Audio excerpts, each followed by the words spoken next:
नमस्कार साथियों, आप देख रहे हैं बड़ी खबरें इन लाइव न्यूज पे अमित शर्मा के साथ। पूर्व डीजीपी ब्रजलाल ने पूर्व मुख्यमंत्री अखिलेश यादव पर साधा निशाना। आप भी देखिए क्या कहा पूर्व डीजीपी ब्रजलाल ने। आज समाजवादी पार्टी के मुखिया अखिलेश यादव ने एक रिएक्शन दिया है दो आतंकवादियों की गिरफ्तारी का। दोनों अलकायदा के हैं, मिनहाज अहमद और मसीरुद्दीन। अलकायदा जानते किसका है? ओसामा बिन लादेन का, जिसको अमेरिका ने पाकिस्तान में मार दिया था। अल जवाहिरी का भी पता नहीं है, वो शायद जिंदा है। अलकायदा वो है जो सीरिया और इराक में लड़ रहा है, अफगानिस्तान में लड़ रहा है, और वो आतंकवादी हैं जिन पर आज अखिलेश यादव ने कहा है कि एटीएस पर मुझे विश्वास नहीं है। मैं एटीएस को बधाई देता हूं। मैं अखिलेश जी के व्यथा समझ सकता हूं। वोट बैंक की राजनीति की तरह यह पार्टी हमेशा जिहादियों के साथ रही है। उसका प्रमाण है 26 जनवरी 93 में एसएसपी मेरठ था, पीएसी पिकेट पर हमला हुआ था, काल हुआ था। 26 जनवरी मुसलमान ना मनाए, मुसलमानों ने मनाया, मैं भी गया था। जैसे मैं घर आया धमाका हुआ, पीएसी पिकेट पर हमला हुआ। गाजियाबाद 41 बटालियन के हवलदार शर्मा मारे गए, कई लोग घायल हुए। दंगा होते होते बचा।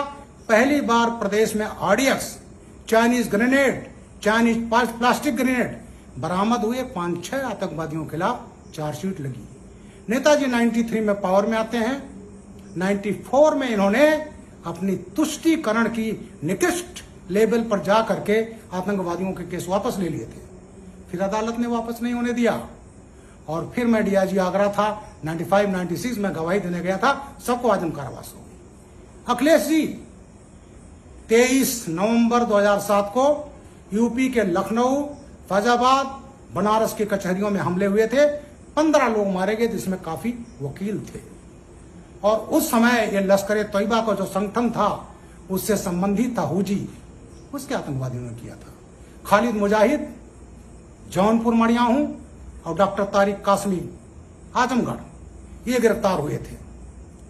आजम खां जैसे समाजवादी पार्टी सरकार आई, खुलेआम अखिलेश यादव और आजम खां देते रहे कि जो जेल में मुसलमान बंद हैं उनको हम वापस निकालेंगे। बात हिंदू मुसलमान की बात नहीं है। जो अपराध करता है वो अपराधी है, चाहे वो हिंदू हो चाहे मुसलमान हो। और उसी तहत इन्होंने आतंकवादियों के केसेस निकालना चाहे। बाराबंकी में जो गिरफ्तारी खालिद मुजाहिद तारिक कासमी की हुई, उसको अखिलेश जी ने वापस ले लिया था। फिर अदालत ने वापस नहीं होने दिया। इसी बीच में खालिद मुजाहिद तारिक कासमी फैजाबाद कोर्ट में गए, लौट रहे तो रास्ते में लू से खालिद मुजाहिद मर गया। और उसके मरने के बाद मेरे खिलाफ, और उस समय के डीजीपी विक्रम सिंह रहे, मैं तब रिटायर नहीं हुआ था, एडीजी सिविल डिफेंस था, हत्या का मुकदमा इसी बाराबंकी कोतवाली में 18 मई 2013 को अखिलेश ने कायम कराया था, मेरे 42 पुलिसकर्मियों के साथ में। ये मैसेज दिया कि इनकी हिम्मत कैसे हो गई हमारे प्यारे आतंकवादियों को गिरफ्तार करने की। उस केस को भी अदालत ने वापस नहीं होने दिया। खालिद मुजाहिद तो मर गया, लेकिन तारिक कासमी को आजम कारावास की सजा हो गई। लखनऊ ब्लास्ट में हो गई, अयोध्या जो कचहरी में हुआ था उसमें ब्लास्ट हो गई, और गोरखपुर में इन्होंने मई में ब्लास्ट किया था 2007 में, उसमें भी आजम कारावास की सजा होगी। तो ये बेचारे आतंकवादी पालने वाले, जिहादी पालने वाले, अपराधी पालने वाले, तो इस पार्टी के डीएनए में है गुंडई। और अपने वोट बैंक के लिए, ये तुष्टीकरण के लिए किसी हद तक राजनीति पर, किसी उस पर जा सकते हैं। PFI, popular front of India, सभी जानते हैं। लखनऊ में जो सीए पर बवाल हुआ, दिल्ली में हुआ, मेरठ में हुआ, उन सब जगहों पर इन लोगों ने बवाल किए। पीएफआई उसके पीछे थी, उसका पॉलिटिकल संगठन था। वो 2012 में वो भी चुनाव लड़ रहा था, बैंड नहीं है, और अखिलेश जी के फेवर में बैठ गया था। और वही पीएफआई, जितने बड़ी बड़ी घटनाएं हुई, इन सबका संबंध आतंकवादियों से है। और वो सब भी समाजवादी लोगों का पूरा संरक्षण पात्र है।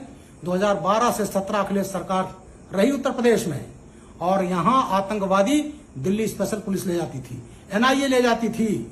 लेकिन इनके कार्यकाल में कोई भी आतंकवादी, अरे जब डीजी के खिलाफ मुकदमा कायम करोगे, रिटायर्ड डीजी के खिलाफ करोगे, एसपी के खिलाफ करोगे तो किस इंस्पेक्टर, किस मातहत की हिम्मत है कि वो आतंकवादियों के खिलाफ मुकदमा करे।